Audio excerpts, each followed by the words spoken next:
1, 2, 3. What is the drive of programming?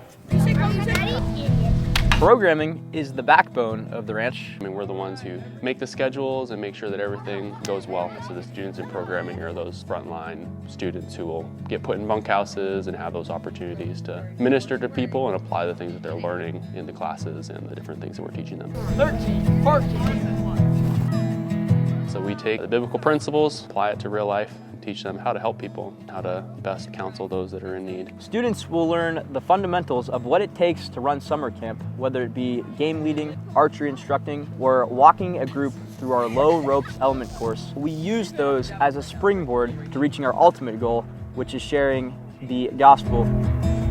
That is our drive, and that is our purpose, and that's the most important thing that we want our students to get out of the programming department.